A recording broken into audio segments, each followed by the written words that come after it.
A few weeks ago, I was on the golf course, had a 20-foot putt in front of me. I hit it, had the line, had the distance look good, so I brought out the guns. Then the ball lipped out. Premature celebration. Happens all the time, and not only in golf. Doors are already open. Puck drops at 7:05. Fans are starting to trickle in, and I want to introduce you here to Liam. Liam, you want to come over here? Liam, I want you to tell me, how excited are you for tonight's game? Good. Good. And tell me, what are the keys for the Royals to get the big win tonight? The shoulder shrug? Okay, so you just got to go with the flow. Listen to Liam. You got to be relaxed. You got to be natural. When you think of Canadian men's tennis players, most think of world number 4 ranked Milos Raonic. But yesterday at Indian Wells in California, it was another Canadian who pulled off the impossible. The pride of Vernon, BC, Vasek Pospisil. Very next hole, it's Thomas again for birdie. And wait for it, pray to the gods for a gust of wind. I've been there, and come on, just drop, you can do it, and there it is. All right. And then top of 9, Roberto Osuna on the mound. He's had his struggles to start the year, but here he picks up the save, and hey, stop the presses. The American League last place Blue Jays won a game. Wow, look at that. They can do it. Hopefully this triggers something. Maybe the Canucks can do it too. Yeah, I can't even look at or hear that name right now.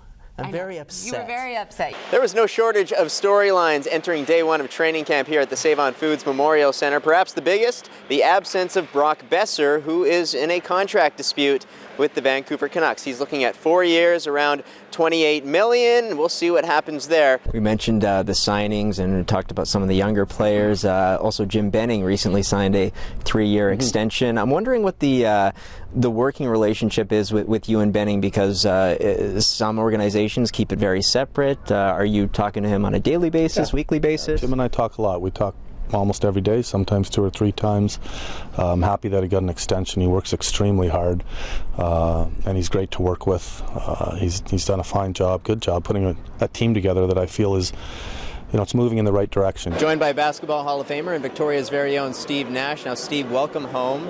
Firstly, thank you so much for giving us your time. Let's talk about the reason why you came back to Victoria, the celebration of life for a UVic Vike and Canadian basketball legend, Eli Pasquale. Can you put into words just what type of impact he had on your life? I'm not sure I can. He was an incredible person. I was fortunate enough that somehow, some way, I grew up in a community where a person of his athletic ability, but his values and character were right in front of me to emulate. You weren't a first-round draft pick. You weren't a second-round draft pick. I mean, you really had to grind your way to the NHL. Was there ever a time where you thought about just hanging him up? Yeah, definitely. I have to give credit to my parents on that one, and obviously, especially my dad. He did some things for the family that is unbelievable. He put everything aside. He just thought about his kids, and he gave us every opportunity to make the pros and to do what we do for a living. For Victoria's Liam Stanley, the bigger the battle, the harder he fights. He knows how to hurt. I'm competitive. Yeah, I like to be competitive. Yeah. I don't like to lose. I like when someone battles me. And a battle, whether through sport or in life, is something Liam has gotten used to. Liam at birth had a stroke. The stroke affected the right side of his body, the entire right side of his body. I don't really remember it because I was really young, but I just knew growing up I was a bit affected on my right side. So for as long as the 19-year-old can remember, he's had to train the right side of his body just to keep up. 15 months old, he had a basketball hoop in his bedroom, and it was just shoot hoops for hours. Liam's obsession with sport grew from there. Instead of his disability holding him back, it became the added challenge that drove him forward. Every sport he's played, he's had to concentrate harder than everybody else. The Glen Lyon Norfolk secondary grad participated in able-bodied sports since the age of 5. His athletic abilities caught the eye of the national para soccer team, where Liam played a key role. But after Canada failed to qualify for the Rio Paralympic Games, fate came calling. To keep in shape for soccer, he was running track and laying down some really good times. My brother actually looked at like para times, and then we saw I was like top 5 in the world. So we contacted my brother's coach. His brother's coach happened to be one of Canada's best ever marathon runners, 2-time Summer Olympian Bruce Deakin. Oh, he's got incredible talent.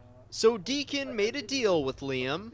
The arrangement that we'd made was that if they don't qualify, why don't you try athletics? Liam obliged, and in just over a year of training, he's already set the Canadian para-athlete 1500-meter record and is currently ranked number 2 in the world heading to Rio. In terms of mental toughness, I mean, he's one of the toughest athletes I coach. Liam has that capability to keep the throttle down even when the rest of his body is saying, no, now's the time to pull back. He likes the hurt locker.